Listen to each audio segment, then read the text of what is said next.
Now I'd like to turn to Marie-Anne Coninsx, who is the European Union's first ambassador at large for the Arctic, and I think that's possibly a signal of the importance that we give to this issue. So, Marie-Anne, why is the Arctic of strategic importance to the European Union? Thank you very much, Michael, Your Excellency, President Grimson, ladies and gentlemen. I would mainly mention three reasons why the Arctic is of such strategic importance for the European Union.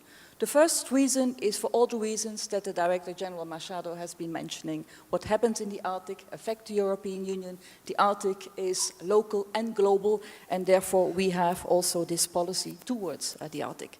The second reason is, and I would like to stress this, because the European Union is in the Arctic. The European Union is not outside, or we are not nearby. We are in the Union, in the Arctic. We have 3 of our member states who are Arctic states, and by extension I could say Iceland and Norway, which are part of the European Economic Area. And this is not purely a dogmatic issue. This is something which has its importance, because parts of the Arctic are parts of the European Union. It means that our legislations, our norms, our standards are applying to the European Arctic. And the European Union is known for having very high standards and expertise, for example, in areas like fishing, climate change, environmental protection, etc., which means that the European Union is playing a constructive role in addressing many challenges in the Arctic. And during this panel, you will hear really impressive examples of programs that the European Union have, about space programs, about research programs. We really bring concrete benefits to the people of the Arctic. And the third reason why the Arctic is of strategic importance for the European Union is explained in the European Union's global strategic strategy. The European Union has a strategic interest that the Arctic remains an area of peace, security, low intention, and of constructive cooperation and dialogue. This is absolutely key in our policy.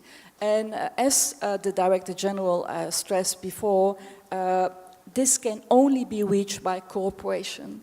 And cooperation is not only in the DNA, I would say, of the European Union, but cooperation is the essence of our Arctic policy.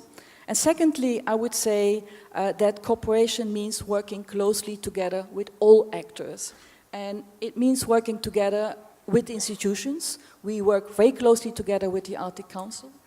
With the Arctic states, we have a good cooperation with all Arctic states, with non-Arctic states that are also important stakeholders, and as João mentioned, with the indigenous people, with the local communities, the voices of the Arctic, which are key for us.